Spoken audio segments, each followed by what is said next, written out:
75쪽에 이제 부동산 정책론 좀 보도록 하겠습니다. 지금 우리가 살고 있는 이 시장에 항상 정상적으로 작동한다 이렇게 단정할 수가 없죠. 그렇습니다. 우리 이제 코로나를 겪으면서 공적 마스크도 필요했었고 말이죠. 자, 이것은 정부의 역할이에요. 그러니까 정부가 부동산 시장에 뭔가 문제 생겼다. 그럼 이거 해결하기 위해서 뛰어들어야 돼요. 그런 것을 우리가 부동산 정책이라고 합니다. 그러면 먼저 문제를 인식해야 될 거예요. 그래서 우리 부동산 문제를 먼저 인식을 하고 이걸 해결하기 위해서 정부가 뛰어들게 되는데 그것을 우리가 부동산 정책 이렇게 부릅니다. 부동산 문제, 그러니까 문제를 먼저 알아야겠죠. 근데 부동산의 대표가 뭐가 있냐면 토지 있고요. 그 다음에 건물인데 건물은 혼자서 움직일 수가 없어요. 항상 어떤 토지 위에 있어야 된다고. 그죠? 네, 그러니까 토지와 건물이 함께 거래되는 것 중에서 비중이 높고 중요한 게 뭐냐면 주택.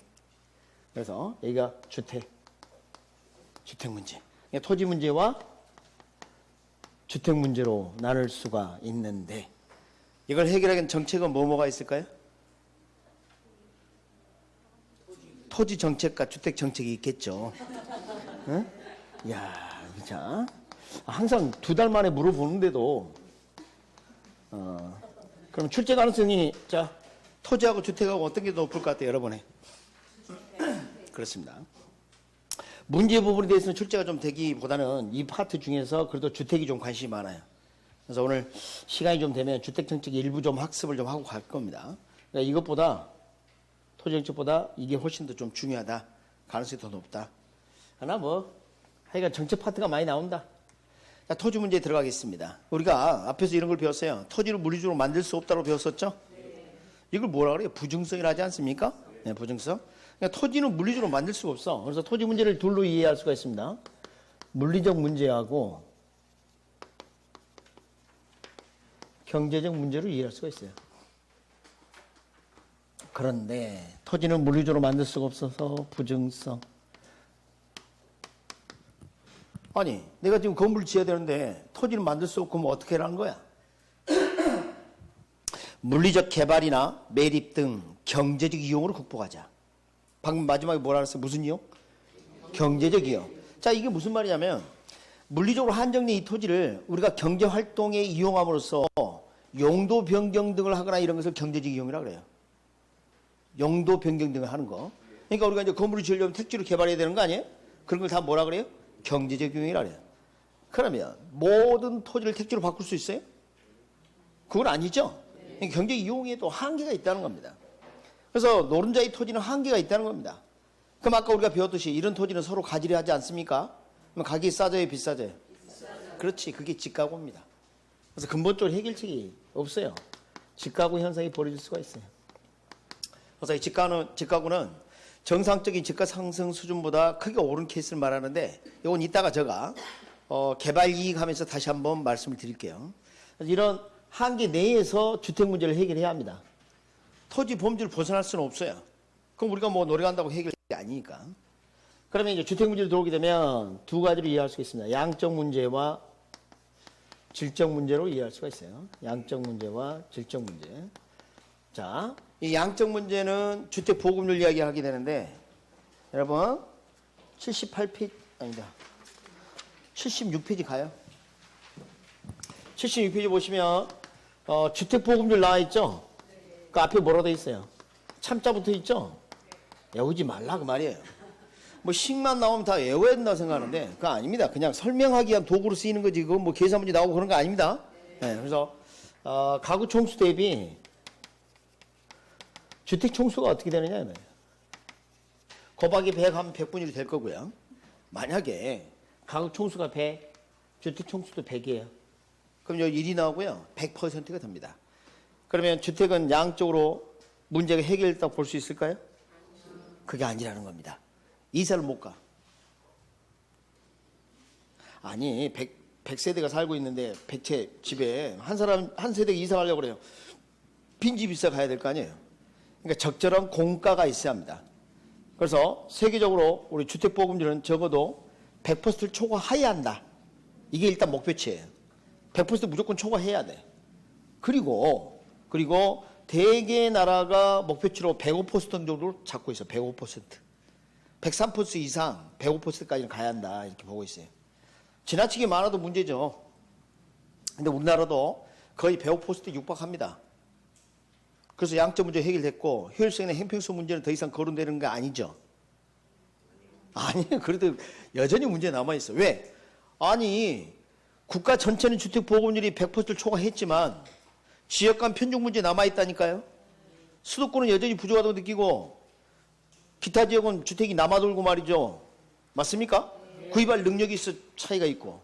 그래서 주택 보급률은 100%를 초과해야 하지만 100% 초과하여야 한다는 맞지만 그렇다고 모든 문제가 해결된 건 아니다. 거기 그거 적혀 있잖아요. 꼭 기억하세요. 여기 2번 나왔습니다. 표현도 이대로 100% 초과 이야기가 2번이나 출제됐어요.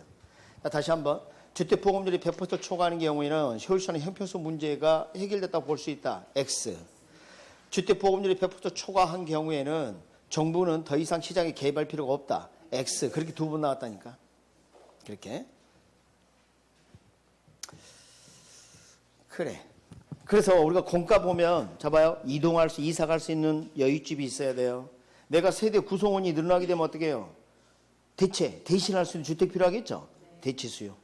그다음 별장대기 제2주택 이런 것도 있고. 학자에 따라서는 뭐 이사 갈 수 있도록 하는데 그 시간이 좀 걸리니까 마찰절 공가 뭐 이런 이야기 한 것도 있고 많아. 그런데 뭐 그런 거 중요하지 않고 공가가 있어야 한다. 여러분 그 별장대기 제2주택 필요하죠? 필요 없어요? 지금 사시는 아파트 관리비도 내기 힘들어요? 아니 별장 있으면 관리를 해야 되는데 관리비가 더 들어 관리하는 게 별장이면. 자 그래서 일단은 그렇게 좀 볼 수가 있고 그러면 질적 문제 좀 살펴보도록 할게요. 질적 문제. 여러분이 모두 소득이 높고 주택가격이 싸다면 아무 문제가 없습니다.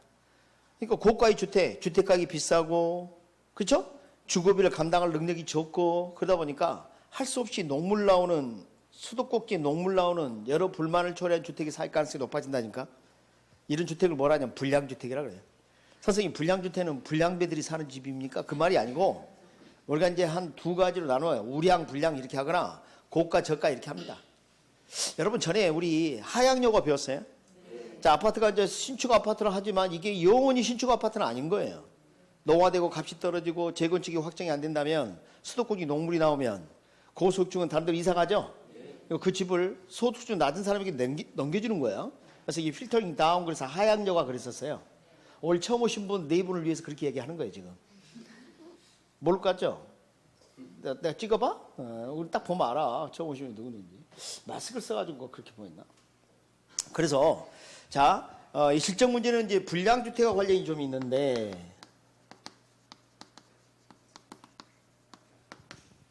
자, 불량주택 판잣집 같은 데 사는데 인터뷰를 합니다. 안녕하세요. 이 집이 왜 사십니까? 그럼 그분이 뭐라 그래? 딱 자세가 벌써 이러죠. 딱 이러면서 이 껌을 씹으면서 야 이러면서 야 너 같으면 소득 있으면 살겠냐? 지금 장난하냐? 막 이럴 거란 말이야. 저소득이 산물이야. 돈 있으면 누가 거기서 삽니까? 그렇지 않습니까? 요즘은 이제 중고자동차가 상당히 성능이 좋습니다. 중고자동차. 그 중고자동차 어디서 샀어요? 중고자동차 시장에서 샀지.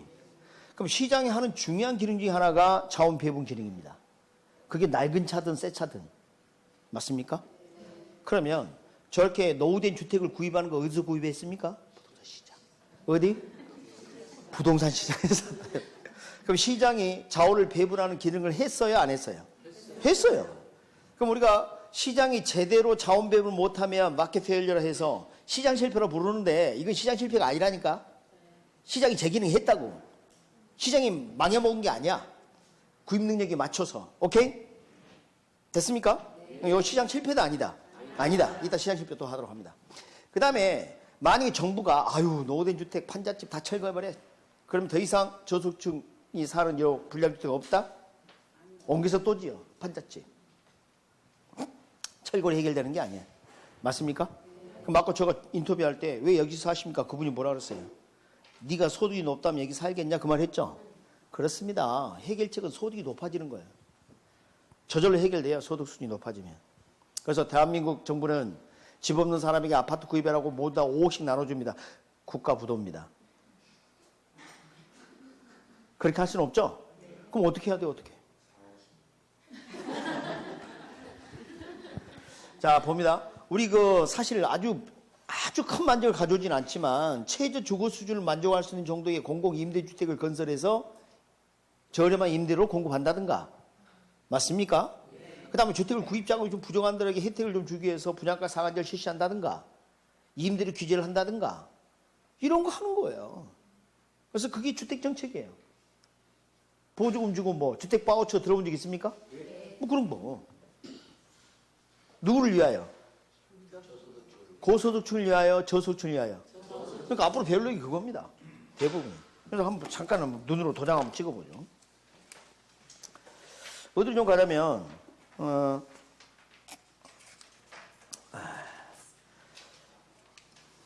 자, 87페이지 잠깐 가봐요. 87페이지. 거기 보시면 주택정책 나와 있죠? 거기 보니까 양가로 3번부터가 뭔가 나옵니다. 분양가 규제와 자율화. 분양가 규제 누구를 위하여? 저소득층을 위하여. 넘겨봅니다. 88페이지. 임대료 규제 정책 누구를 위하여? 오른쪽 임대료 보조 누구를 위하여? 넘겨봐요. 임대주택 공급정책 누구를 위하여? 그렇네. 고소득층 알아서 잘 살아. 그죠? 집도 뭐 여러 채 가지고 있고 그러는데 뭘. 자, 그래서 다시 되돌아옵니다. 76페이지. 그래서 그 하단에 회색 공간의 내용이 이해가 됐습니까? 그렇게 좀 볼 수가 있고.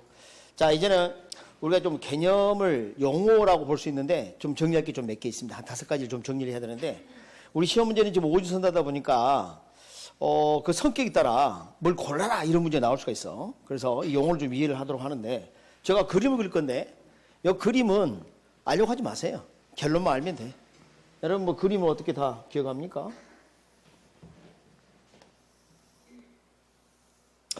그 로렌츠라는 학자가 있습니다. 이 사람이 어떻게 했냐면 여기 인구 누적 점유율, 여기가 소득 누적 점유율 이렇게 아주 뭔가 그림을 그렸어요. 그래서 일단은 뭐 저소득층에서 고소득층 수준으로 이렇게 누적을 해서 이제 그림을 그렸는데 자, 많이 이렇게 한번 가정해 봅시다. 대한민국 국민이 모두 100명인데 모두 다 월 소득이 10만 원으로서 다 똑같아. 그러면 못 살고 평등해. 맞죠? 근데 이건 어때요? 대한민국 국민이 모두 100명인데 모두 월 소득이 10억으로 다 똑같아. 월 소득이. 그러면 잘 살고 평등한 거죠? 잘 살고 평등한 거지. 방금 그 두 가지 케이스를 그림을 그리면 동일하게 나와요. 로렌츠 곡선은. 그러니까 무슨 말이냐면 로렌츠 곡선은 잘 산다 못 산다를 나타내는 그림이 아니야. 그 소득이 얼마나 분배가 잘 됐느냐 이걸 보는 겁니다. 계층별 소득 분배를 보여주는 그림이에요. 지금 이해하셨어요? 그럼 봐요. 모두 다 소득이 동일하다 그러면 어떻게 됩니까? 봐봐요. 한 명 1%, 소득 누적 1%, 두 명 2%, 누적 2% 이렇게 된다고. 그래서 이걸 연결하게 되면 선이 이렇게 나오게 되는데 이렇게 대각선이 나오게 되면 완전 평등이에요. 완전 평등. 아주 뭐 이런 경우는 매우 힘들겠죠. 자, 이런 경우 어때요? 대한민국 국민이 100명인데 99명은 거린이고 한 사람이 2건이야. 그럼 저소득층부터 고소득층을 더해가면 99명 다 할 때까지 소득 누적 점유율은 0%, 0%, 0%, 0%, 2건이 100% 이렇게 될 거라고.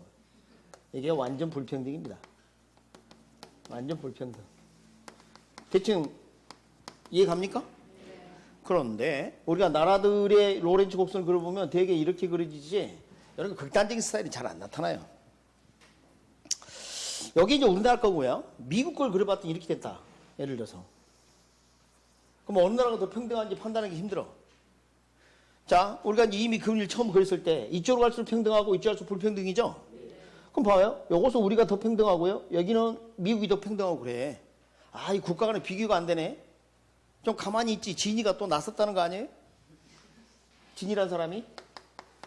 하고 진이 계수라는 걸 만들어요. 좀 하지 말지. 그래서 이것도 계수니까 분모 분자를 나타내는 그림인데 저 진이는 학자 이름이에요. 네, 그래갖고 이제 삼각형을 이렇게 봐봐요. 이렇게 이걸 A, B 이렇게 해볼게요. 여기 A, B. 그 다음에 위쪽은 A 이걸 나타내는 거예요. 이렇게. 여기 빗금을 한번 쳐보자. 자, 빗금. 이 빗금 부분을 분자에 이렇게 나타냈다. 자, 이렇게 해놓고 이제 뭔가 한번 해볼 건데요. 만약에 이 그래프가 이쪽으로 간다, 그러면 빗금은 점점 없어지는 거죠? 여기 도착하면 어때요? 빗금이 아예 없죠? 그러면 진위계수 값은 0이 될 겁니다. 그럼 0이 되면 뭐예요? 완전 평등이 돼요. 완전 평등. 근데 이 그래프가 이쪽으로 온다. 그럼 뭐예요? 빗금이 점점 넓어지면서 전체가 삼각형이 될 수가 있겠죠. 그러면 위도 아래도 같은 면적이 돼버려. 그럼 1이 되겠죠? 이때가 뭐? 완전 불평등. 자, 제가 강의 이렇게 해드렸는데 이걸 외우면 안 돼. 진위계수는 어떻게 계산하느냐 이런 걸 묻지 않는다고. 그런 것까지 어떻게 해 우리가. 그럼 경제학 시험이지. 뭐 더 공부하고 싶다고요? 교보문고 가세요. 에? 뭐 그것까지 우리가 다 할 수는 없어. 그래서 제가 이제 말씀드린 걸 잘 들어봅니다. 그러면 진위계수 값은 클수록 좋아요? 작을수록 좋아요? 그건 기억해야 돼요. 자, 만약에 대한민국 정부가 소득 재분배 정책을 지속적으로 시행한다면 진위계수 값은 점점 낮아질 것이다. O, X. 소득 재분배 정책을 취하면 평등도가 높아지잖아요. 그럼 진위계수 값은 높아져? 낮아져? 낮아지지. One more time. 대한민국이 소득 재분배 정책을 지속적으로 시행한다면 진위계수 값은 높아진다? 낮아진다? 낮아진다. 그게 30여 년 동안 한 번 나온 한 줄 기출 표현입니다. 그게. 응? 결론만 기억해. 알았습니까? 근데 이따가 더 기억하도록 도와드릴게. 조금만 참아요. 자, 이런 것도 있습니다. 슈바베라는 사람이 있어요. 아, 참나 이름도 희한하네. 슈바베 지수, 여러분, 슈바베 지수, 슈바베 계수, 다 같은 말입니다. 율, 비율, 지수, 계수, 상, 성, 도 같은 말을 하니까. 선생님 어떤 책에는 슈바베 계수로 적혀 있는데요. 같은 거예요. 같은 거. 그러면 슈바베를 이름을 이용해서 적느냐? 그건 아니고. 여기가 생계비, 분모가 생계비인데 생계비에서 주거비가 차지하는 비중, 이걸 이제 슈바베 지수라고 그래요. 슈바베라는 사람이 베를린시를 대상으로 해서 독일 사람이죠. 이걸 이제 조사를 했다는 거 아니에요? 그런데 우리가 이미 알고 있는 것도 또 있어요. 엥겔 지수 또는 엥겔 계수 같은 말이죠. 그거 뭐예요, 그거? 그러니까 중고등학교 때 너무 그냥 즐겁게 살았다는 거예요. 응? 이봐, 여기 음식비가 들어가죠. 식비. 음식비와 분자적인 뭐라고? 엥겔 지수라고 그래요. 똑같아. 여러분, 여기가 교육비가 들어가면 뭐가 될 것 같아요? 분자가 교육비. 엔젤 지수라고 합니다. 엔젤. 천사. 아이들은 천사잖아. 아, 그 천사가 자라서 이렇게 됐다니까. 천사. 한번 만져봐봐요. 여러분, 천사 맞죠? 왜 대답을 못해? 이거 아닌데, 이거. 그래서 기본적으로 그런 것은 우리 시험에 안 나옵니다. 안 나오고 우리 이제 주거비가 관심인데, 한번 생각해 보면 저소득층하고 고소득층 이렇게 비교해 보면 이런 특징이 있다는 겁니다. 이 지수값이 저소득층이 높다. 고소득층 낮다. 이렇게 나와요. 자, 그래서 이제 간단한 예를 한번 들어볼게요. 월소득이 100만 원 사람이 어떻게 살고 있나 봤더니 매달 달방에서 40만 원 고시원 달방에 살고 있어요. 여러분, 저 노량진 가면 진짜 한 평 좀 넘는 한 2평 남짓한 여기가 40만 원이에요. 진짜입니다. 가서 한번 알아봐요. 지금 여기 공무원 수험생들 있죠? 공시생이라고 합니다. 공시생들이 컵밥 먹어가면서 거기서 그게 부모님들 그 뒷바라지 쉽지가 않아요. 공무원 공부한다는 게. 난 참 이해가 안 가. 그걸 왜 하냐? 중개사 시험을 보지? 아니, 지 퇴직하면 또 중개사 시험 보러 온다고 또. 근데 지금 중개사 공부하면 되지. 뭐 하라고 공부를 하려는 거 몰라. 아, 참나. 그래서 우리 딸내미도 디자인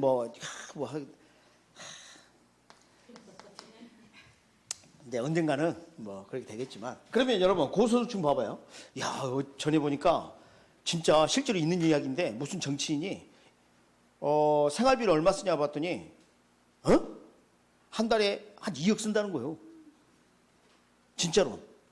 그게 사실이라는 겁니다. 그런 사람은 주거비 얼마 쓸까요? 한 달에. 한 2천만 원 써버린다 할까요? 네, 그래 좋아요. 2억이라도 0.2억 원. 0.2, 20%밖에 안 돼. 그래 봤자. 솔직히 뭐 주급이 2천만 원 쓴다는 거 엄청난 거 아닙니까? 그죠? 그러니까 이 사람들이 뭐 생계비가 엄청난 겁니다. 이거 여러분 대기업 회장들 보면요, 사실 법인 지출 비용으로 지출하고 있지만 해일기 띄우고 이런 거 말이죠. 그런 비용들 다 그 법인 지출 비용으로 하지만 개인이 만약에 비용을 지출한다면 엄청난 비용입니다, 사실은. 그래서 이제 주의할 게 있습니다. 지금 이 높다라는 표현을 보고 주급비가 높다라고 생각하면 안 돼. 주급비 자체는 훨씬 작아요. 맞습니까? 근데 요 비율, 지수가 높다는 뜻입니다. 그러니까 생계비 대비 주급비가 차지하는 비중이 높다는 이야기지 주급비 자체가 높다는 뜻이 아니다. 지금 이해하셨어요? 네. 그럼 요 슈바비 지수는 클수록 좋아요? 작을수록 좋아요? 그렇죠. 그런데 저소득이 고소득으로 바뀔 수도 있지 않겠습니까? 소수이 높아지면 지수값은 점점 낮아지게 되는데 이런 것은 이제 슈바베 법칙이라고 또 부르기도 하고 그래요. 맞출지 가능성이 높지 않아요. 그러니까 우리가 이제 엥게르 법칙도 마찬가지입니다. 이제 소득이 높아질수록 어떤 현상이 좀 나타납니까? 음식비가 차지하는 비중이 점점 낮아진다. 이렇게 보죠. 그럼 슈바베 지수도 클수록 좋지가 않네. 그 다음에 이런 게 있어요. Price to Income Ratio, Rent to Income Ratio. 이 P는 프라이스고 이 렌트 임대료예요. 그러니까 이게 연소득 대비 주거비, 주택 가격이죠. 여기는 월 소득 대비 임대료. 여러분 주택 가격이나 임대료나 이거 주거비 아닙니까? 주거비죠. 그러니까 포나 로도 클수록 좋아요, 작을수록 좋아요. 그러니까 이게 크다 그 말은 주거비 부담이 크다, 주거비 부담 능력이 낮다 이렇게 볼 수가 있겠죠. 이해하셨습니까? 네, 그렇게 볼 수가 있어요. 자, 이렇게 두 개 한꺼번에 좀 했고요. 이건 이렇게 읽읍시다. 퍼러 이렇게. 그 다음에 10분위 분배율. 10분위 분배율. 10분위 분배율. 10개를 쪼개서 분배율을 나타냈다 그 말입니다. 그래서 여기서 식은 알 필요 없어요. 상위 소득계층 20% 분모, 하위 소득계층 40% 분자, 그 소득을 적어가지고 그 비율을 나타낸 겁니다. 여러분한테 계산 문제 나올 리는 없으니까. 알 필요 없어요? 그럼 이건 봐봐요. 제목만 봐봐요. 10분위 해놓고 뭐라고 돼 있어요? 분배율. 분배율이 높을수록 분배가 잘 됐다, 못 됐다? 잘 됐다. 그러니까 분배율이 높을수록 좋은 거지. 맞습니까?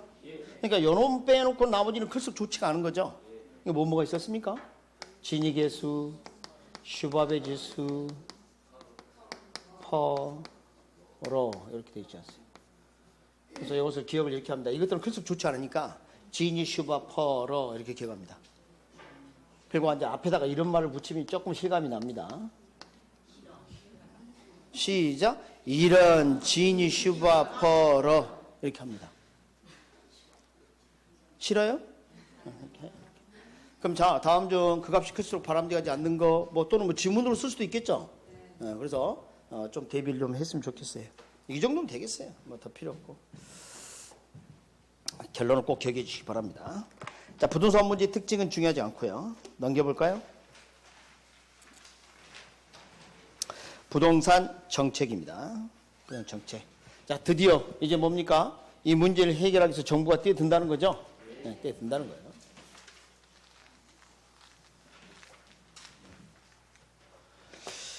거기 보니까 그림이 좀 나와 있어요. 그 왼쪽이 뭐라 되어 있나요?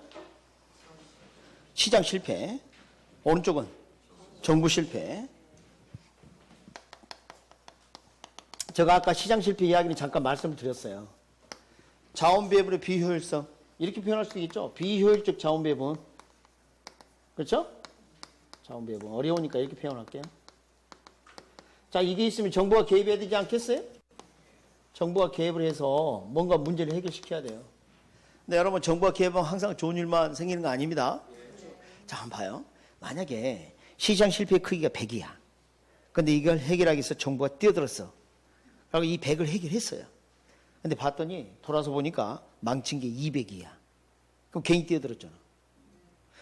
미꾸라지 한 마리가 구조물을 일으키고 있어. 저놈의 자식이. 그러면서 장화 신고 들어가면 네가 밟고 지나가는 데가 구조물이 더 많다니까. 예? 우리 전에 뭐 대표적 사례라고 지금은 이제 얘기할 수 있는 수준이 됐는데 4대강 사업이 꼭 좋은 것만 일으킨 건 아니었죠. 그러니까 정부가 그걸 판단을 잘해야 돼요. 그래서 바람직하지 못한 결과를 초래하게 되면 뭐라 그래요? 정부 실패. 바람직하지 못하다. 하지 못한 결과를 초래하게 되면 볼 수 있어요. 그래서 정부가 개입하려면 시장 실패 크기보다 정부 실패 크기가 작아야 돼요.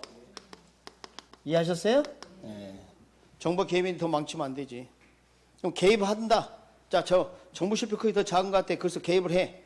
개입할 때 어디까지 개입할 것이냐. 그때는 이제 추가적 개념을 쓰게 되는데 이건 약간 깊으니까 듣고 잊어버려도 괜찮습니다. 개입에 따른 한계 편익과 편익은 이익이라 생각하세요. 한계 비용. 이 한계는 추가적 그런 뜻입니다. 추가적. 자, 한계 편익과 한계 비용. 추가적 비용과 추가적 편익. 여러분, 정부 시장에 개입하는데 100억 들어간대. 추가적 비용이. 그냥 사회 편익 증가를 따져봤더니 200억이야. 그럼 이렇게 되는 거죠? 그럼 개입을 늘려야죠. 아우, 당연한 거지. 정부가 봤을 때, 들어간 비용보다 사회 전체 편익이 더 커질 것 같다. 그럼 개입을 늘려야지. 정부가 계속 개입하면 이렇게 될 수도 있다. 대한민국은 조선인민민주주의공화국 될 수 있어요. 응? 그때는 이렇게 된다, 이렇게. 그때는 개입을 줄여야겠죠? 네, 결국 둘이 같아질 때까지 개입합니다. 이건 약간 깊었어요. 약간 깊었는데, 이 다음에 저 뒤에서 잠깐 한번 보여주면, 여러분, 우리 이제 기본서가 내용이 너무 많이 없어서 제가 조금 더 넣는 게 있는데, 뭐 아주 대단한 건 아니에요. 133페이지 깍지 끼고 가봅니다. 133페이지 깍지 끼고. 거기 보면 제일 바닥에 최유효이용 이야기 나와 있죠. 집약적 이용. 그 어디가 이윤이 극대화된다고 되어 있어요? 4층까지.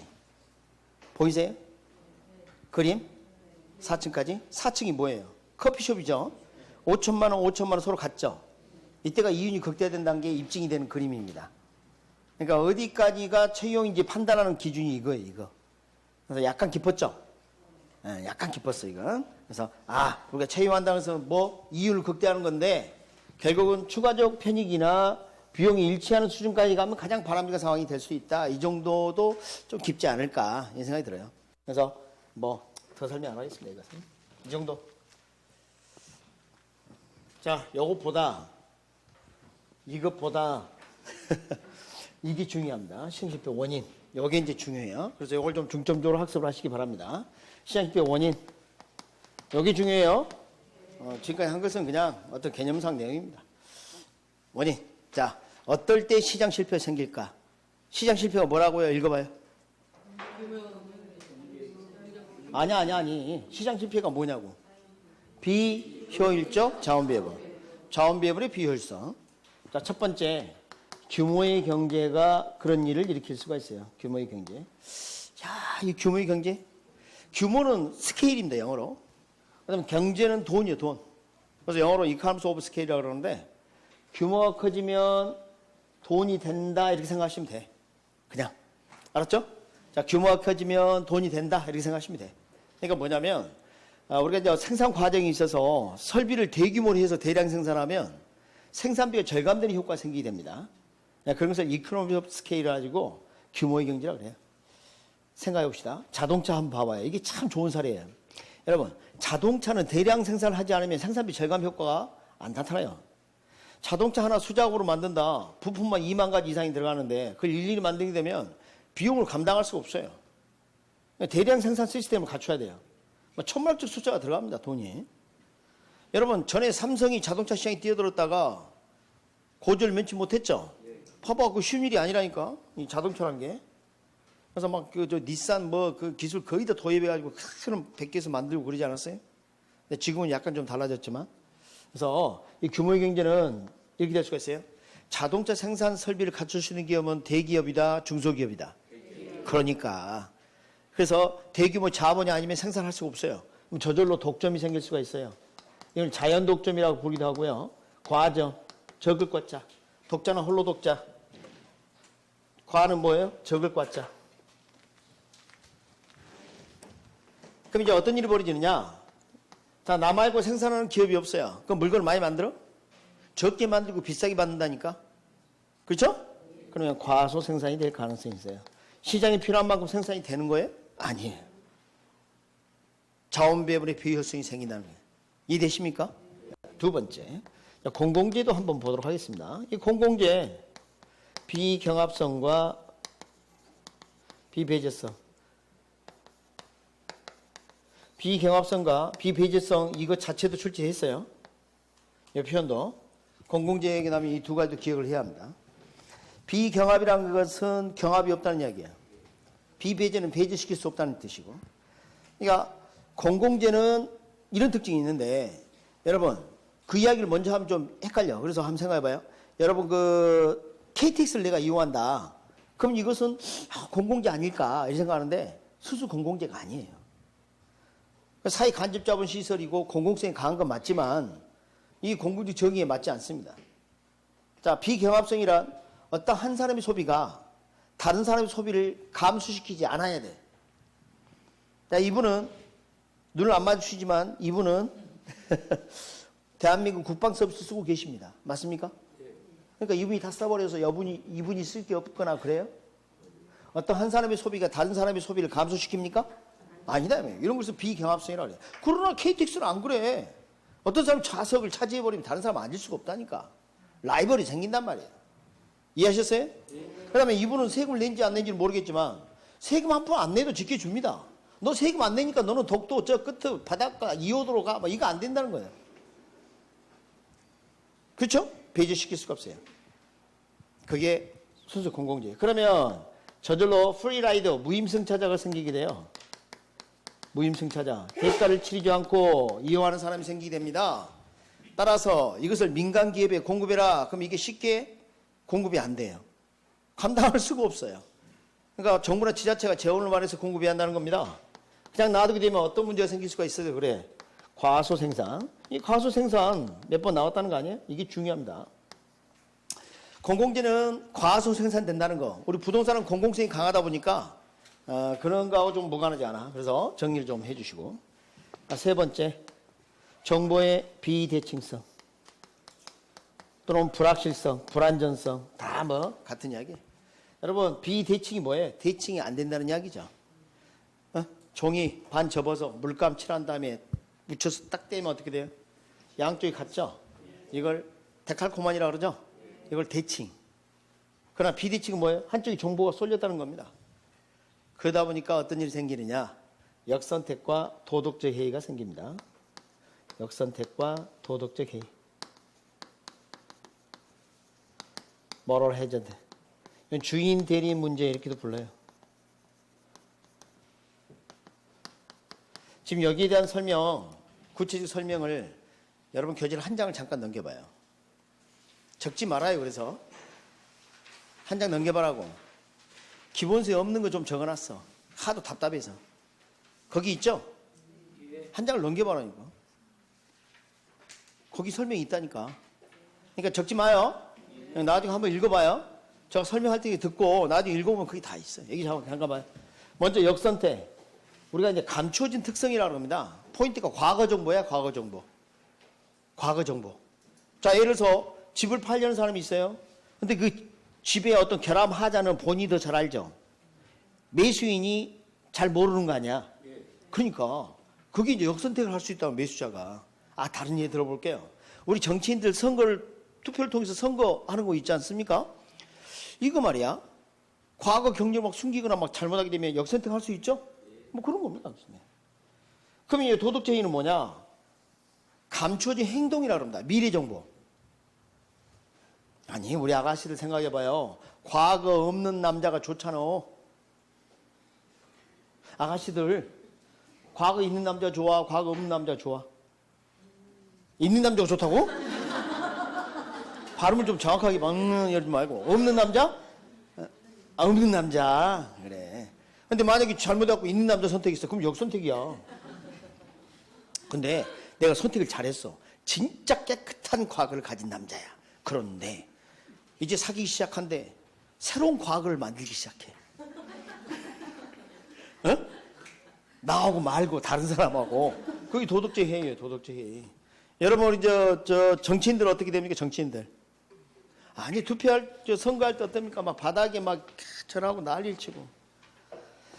지금 말입니다. 지금 입법이 예고된 게 몇 가지가 있는데 주민 소환제도 국회의원 그거 하겠다는 겁니다. 아니 4년 동안 저걸 죽일 수도 없고 주민들이 미치겠다는 거예요. 자기 지역을 위해서 일도 하지 않고 무슨 이상한 행동만 하고 막 이런다는 거예요. 그 소환제도 만들겠다는 거 아닙니까? 법률로?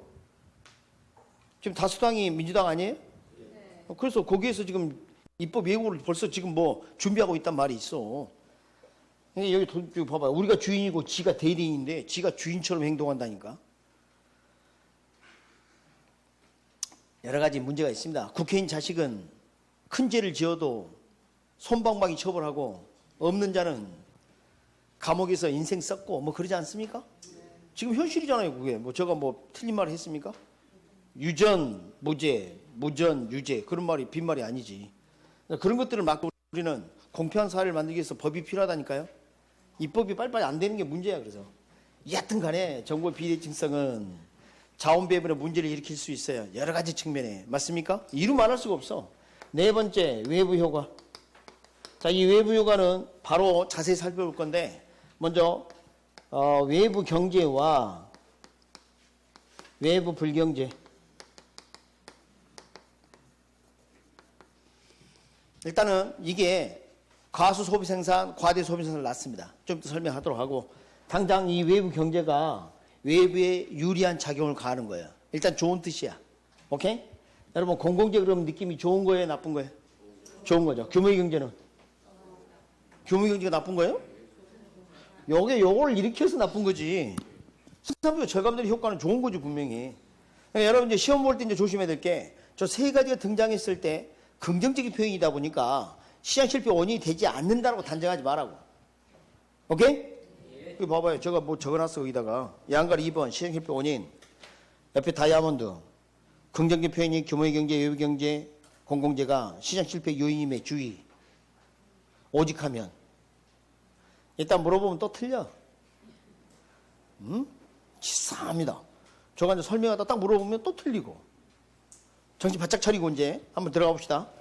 양가에서 한번 외부 효과 설명하고 시리즈 좀 갖도록 하겠습니다. 자, 외부 효과. 야, 외부 효과는요, 외부성 이렇게도 불러요. 그래서 external effect, externality 이렇게도 부르거든요. 여러분, 내부가 아니고 외부네요? 외부란 말을 썼어요? 왜 그랬을까? 외부란 말을 왜 썼을까? 이 말이에요. 전에 우리가 시장론 하면서 시장 안에는 공짜가 없다고 배웠죠? 공짜라면 시장이 나올 이유가 없어, 마켓에. 그것은 뭐 자원봉사거나 아니면 기부거나 그거 아니겠습니까? 근데 지금 외부란 말을 썼다는 이야기는 시장 안이 아니라 시장 밖이라는 뜻이에요. 시장 밖. 여러분, 시장 밖으로 나가게 되면 대가 수급이 없다는 걸 강조하는 겁니다. 대가 수급이 있다, 없다? 없다. 자, 외부 효과 정의는 이렇게 합니다. 일단 시장을 통하지 않아. 그리고 거래 당사자 이외의 제3자에게 거래 당사자다 아니다. 아니다. 의도하지 않는 혜택이나 손해를 끼치고도 의도한 거다 아닌 거다. 아닌 거다. 그에 대한 대가를 받거나 지불하지 않는 상태. 혜택을 끼쳤으면 대가를 받아야 되고 손해를 끼쳤으면 대가를 지불해야 되는데 그게 없다는 거 아니에요? 그래서 외부에 유리한 작용을 하게 되면 우리가 외부 경제, 다른 말로는 플러스 정의 외부 효과. 그래서 이것은 사회에 유리한 작용을 가하는 겁니다. 이익이나 편익을 증가시키거나 비용을 절감시키는 효과를 가져와. 외부 불경제는 뭘 것 같아요? 불리한 작용을 가하겠죠? 그게 이제 외부 불경제입니다. 이것은 부의 외부 효과. 그래서 이것은 사회에 불리한 작용. 사회에 불리. 이렇게. 자, 소비하고 생산이 이렇게 있는데 제가 뭘 적을 건데요. 외우지 마세요. 뭐 이런 표현들 알 필요 없어요. 우리가 이제 필요한 것은 뭐 경제학 시험이 아니니까 어떤 결론이 좀 필요해요. 사적 과비의 마지널 베너핏, 사적 한계 편익. 이게 소셜 마지널 베너핏, 사회적 한계 편익. 그러니까 소비는 편익을 따지고요. 생산은 비용을 따집니다.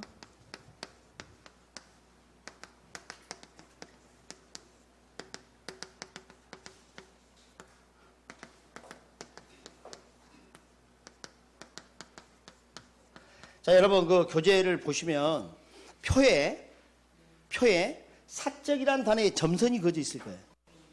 보이세요? 그래서 그중 4개 중에 하나만 연결해서 뭐라고 적냐면 의사결정 주체라고 적습니다. 의사결정 주체. 여러분이 어떤 소비나 생산활동을 하면 사회적 기준을 하지 않아요.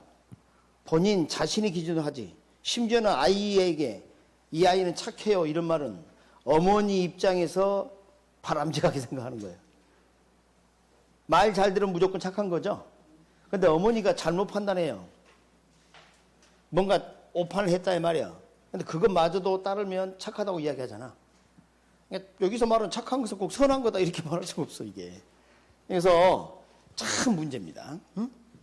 그래서 의사결정 주체가 누구라고요? 사적 주체. 여러분 뭔가를 소비하거나 생산할 때 사회적으로 행동한다고 생각하지만 그렇지 않은 경우가 많아.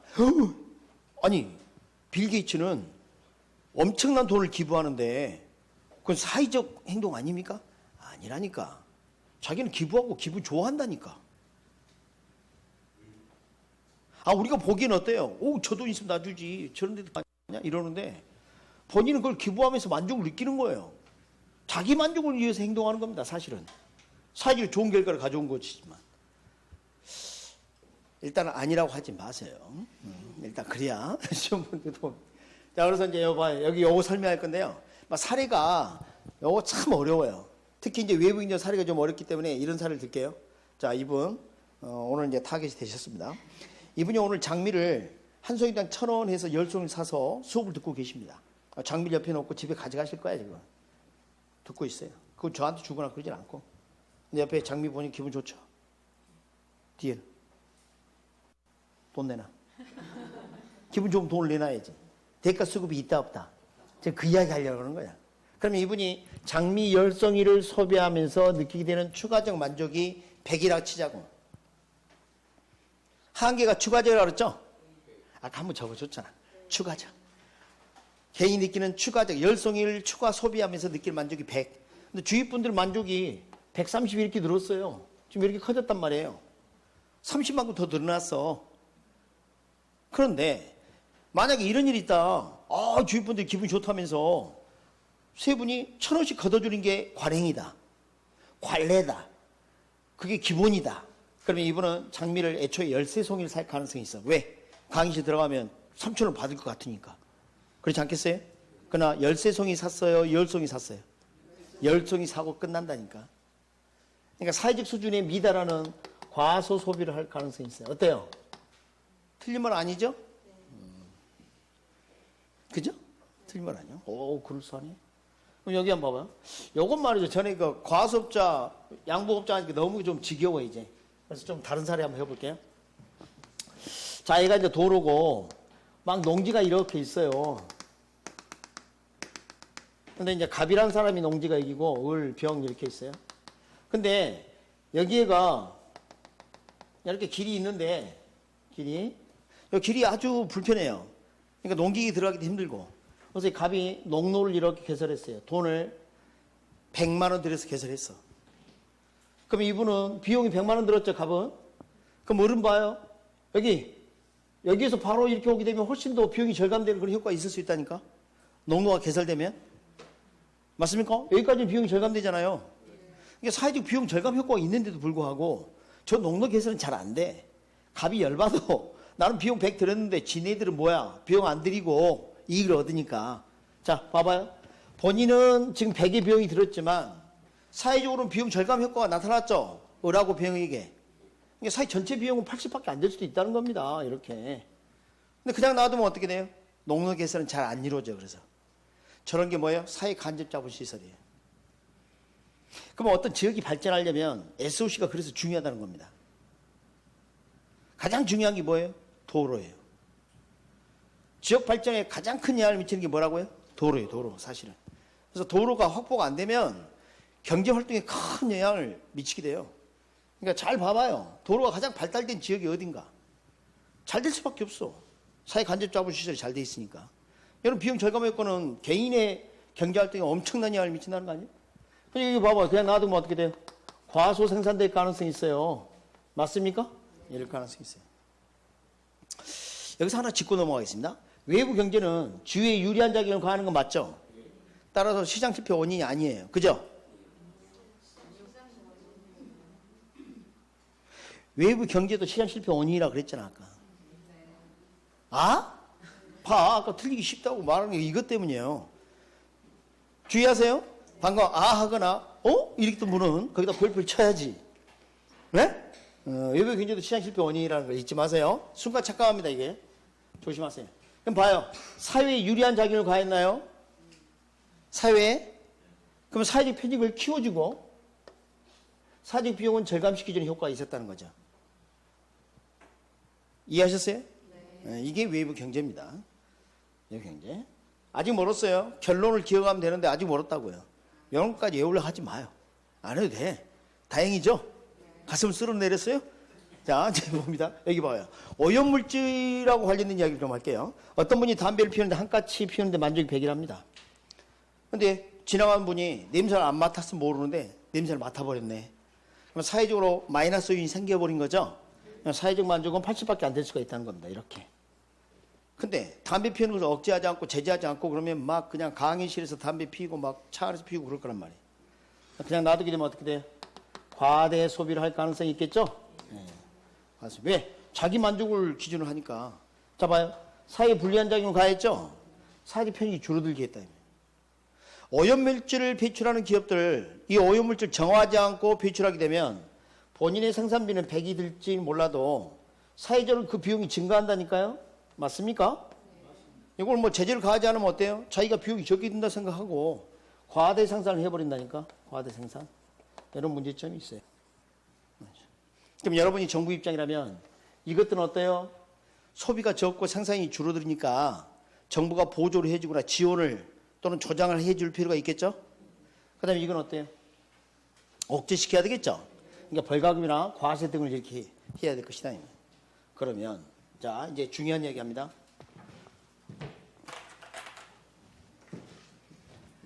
외부 경제 그러면 글자 몇 개요? 4개. 여기는 5개. 그래서 외부 경제는 시장에 맡기게 되면 과소 소비 생산. 외부 불경제는 과대 소비 생산. 이게 시험이 나와. 이걸 반드시 기억해야 돼. 알았습니까?